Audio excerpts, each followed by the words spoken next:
اعوذ باللہ من الشیطان الرجیم بسم اللہ الرحمن الرحیم۔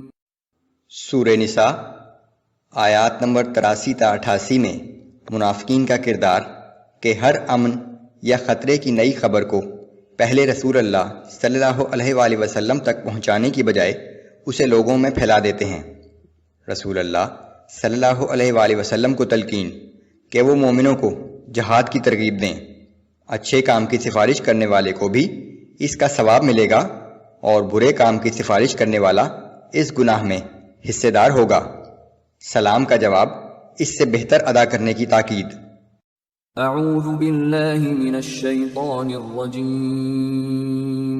وَإِذَا جَاءَهُمْ أَمْرٌ مِّنَ الْأَمْنِ أَوِ الْخَوْفِ أَذَاعُوا بِهِ، اور ان کے پاس جب بھی کوئی امن یا خوف کی خبر آتی ہے تو وہ اسے بغیر تحقیق کیے فوراً ہر طرف پھیلا دیتے ہیں۔ وَلَوْ رَدُّوهُ إِلَى الرَّسُولِ وَإِلَى أُولِي الْأَمْرِ مِنْهُمْ لَعَلِمَهُ الَّذِينَ يَسْتَنبِطُونَهُ مِنْهُمْ۔ حالانکہ اگر یہ لوگ پہلے خاموشی سے اسے رسول اللہ صلی اللہ علیہ وآلہ وسلم یا دوسرے ذمہ دار اصحاب تک پہنچا دیتے تو وہ خبر ایسے لوگوں کے علم میں آ جاتی جو اس سے صحیح نتیجہ اخذ کرنے کی صلاحیت رکھتے ہیں اور وہ اس خبر کی حقیقت کو جان لیتے۔ وَلَوْلَا فَضْلُ اللَّهِ عَلَيْكُمْ وَرَحْمَتُهُ لَاتَّبَعْتُمُ الشَّيْطَانَ إِلَّا قَلِيلًا۔ اگر تم لوگوں پر اللہ تعالیٰ کا فضل اور اس کی مہربانی نہ ہوتی تو یقیناً چند ایک کے سوا تم سب کے سب شیطان کی پیروی کرنے لگتے۔ فَقَاتِلْ فِي سَبِيلِ اللَّهِ لَا تُكَلَّفُ إِلَّا نَفْسَكَ وَحَرِّضِ الْمُؤْمِنِينَ عَسَى اللَّهُ أَن يَكُفَّ بَأْسَ الَّذِينَ كَفَرُوا۔ پس اے محمد صلی اللہ علیہ وآلہ وسلم، آپ خود اللہ کی راہ میں جہاد کیجیے۔ آپ اپنی ذات کے سوا کسی اور کے افعال کے ذمہ دار نہیں ہیں، البتہ آپ مسلمانوں کو جہاد کے لیے ترغیب ضرور دیتے رہیں۔ اللہ تعالیٰ سے بعید نہیں کہ وہ کافروں کا زور توڑ دے۔ واللہ اشد بأسا واشد تنکیلا۔ یاد رکھو کہ نہ صرف اللہ کی گرفت بہت سخت ہے بلکہ وہ سزا دینے میں بھی بہت سخت ہے۔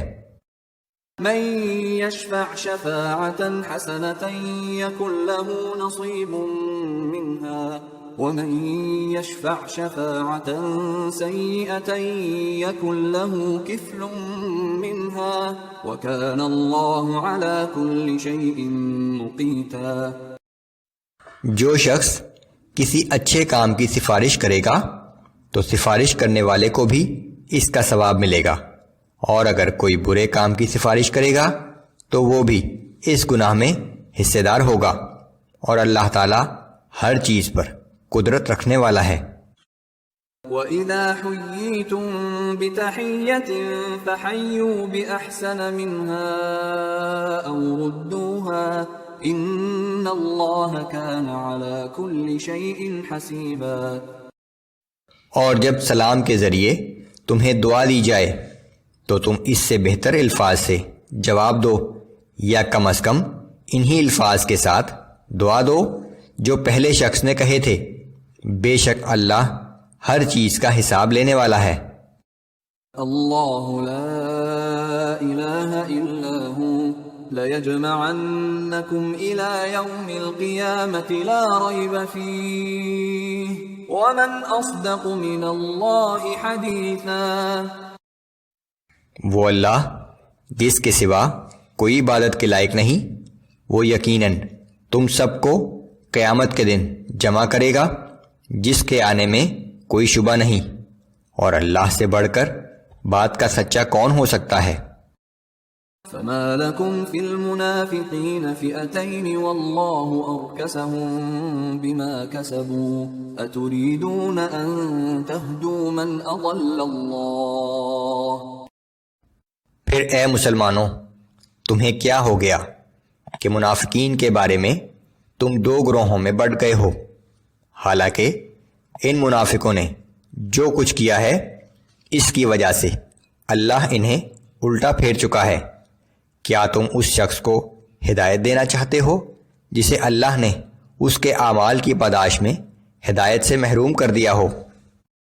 ومن يضلل الله فلن تجد له سبيلا۔ اور جو اللہ کی ہدایت سے محروم ہو گیا وہ کبھی راہ راست نہیں پا سکتا۔